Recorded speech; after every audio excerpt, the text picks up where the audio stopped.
कर्मों के फल। एक बार की बात है, एक पहाड़ पर एक कुटिया थी और उस कुटिया पर एक गुरु और उसका शिष्य रहते थे और उस गुरु को बहुत ही सिद्धियां प्राप्त थी और उनकी सिद्धि हर जगह प्रसिद्ध थी।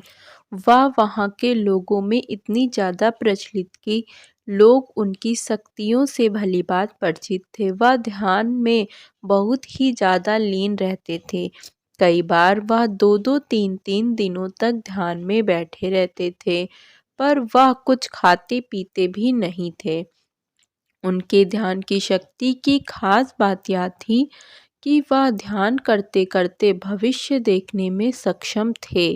एक बार ऐसे ही वे ध्यान में लीन थे और एकाएक देखते ही कि अगले 8 दिनों बाद उनके शिष्य की मृत्यु तय है और यह भविष्य देखने पर वह अत्यधिक व्यथित हो गए और परेशान होते।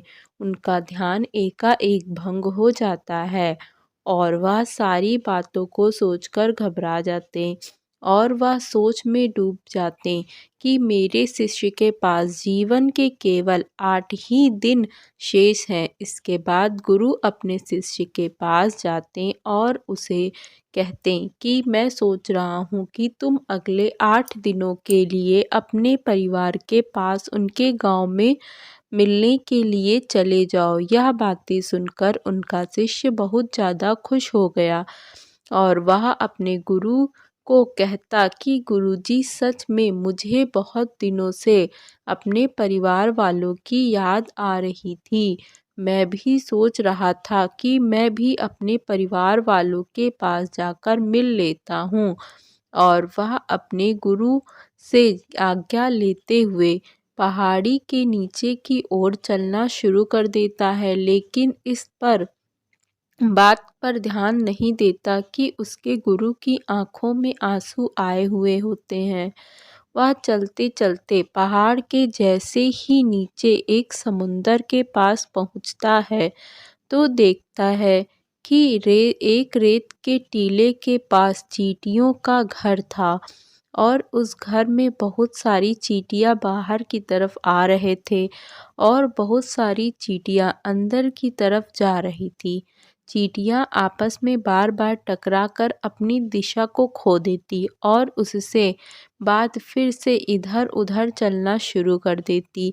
यह देखकर उस शिष्य को बहुत ज़्यादा आनंद आ रहा था, लेकिन वह एकाएक देखता है कि समुद्र की लहरें बहुत तेज से उफान खा रही हैं और शिष्य को समझ में आ जाता है कि कुछ ही पलों के अंदर यह सारा पानी चींटियों के घर में घुसकर उनके घर को तोड़ देगा और इसकी वजह से बहुत सारी चींटियों की जान चली जाएगी। वह अपनी समझदारी दिखाते हुए अपने ऊपर वाले वस्त्रों को खोलता है और उसके अंदर रेत भरकर एक तरफ से चार दीवारी उस चींटियों के घर के ऊपर बना देता है। चार दीवारी इस तरह से बनाता है कि समुद्र के आने वाले पानी उनके घरों तक ना पहुंच सके। साथ ही साथ वह अपनी समझदारी दिखाते हुए एक तरह की नाली बनाता है जिसकी वजह से वह पानी की तरफ से आने वाला पानी उस नाली में बहकर दोबारा समुद्र में जा सकता है। इस समझदारी की वजह से बहुत सारी चींटियों की जान बचा लेता है और आने वाली एक नाव में बैठकर अपने घर की ओर समुद्र पार करके निकल जाता है। वह अपने परिवार के साथ आता है और उसे पता भी नहीं चलता कि कैसे समय गुजर जाता है। वह अपना सामान बांधकर सोचता कि अगले दिन मैं अपने गुरु के पास वापस चला जाऊंगा। अगले ही दिन में सुबह सुबह वह अपने गुरु के पास जाने के लिए निकल जाता है।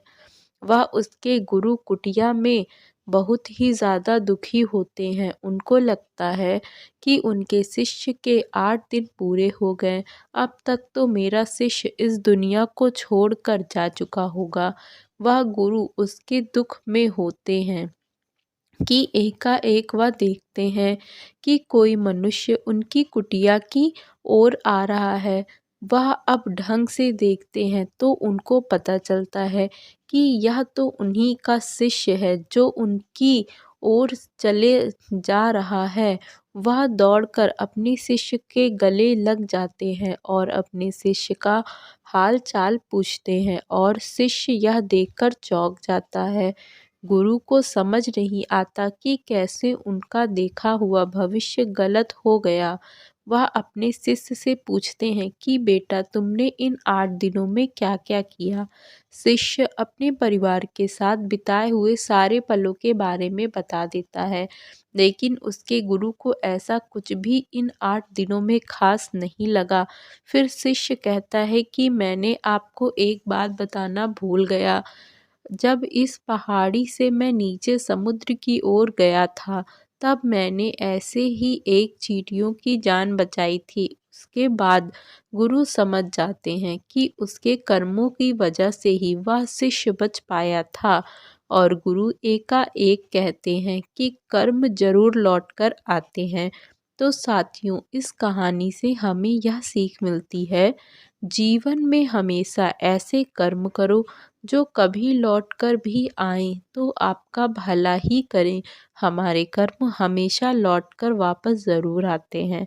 तो हमेशा ध्यान रखें, किसी का भी बुरा ना सोचें, ना ही किसी का बुरा करें, सबका भला सोचें और यदि कोई बुरा भी करता है तो उसको भगवान के भरोसे छोड़ दें, क्योंकि भगवान सभी को एक दिन सबका कर्म ज़रूर लौटा देते हैं।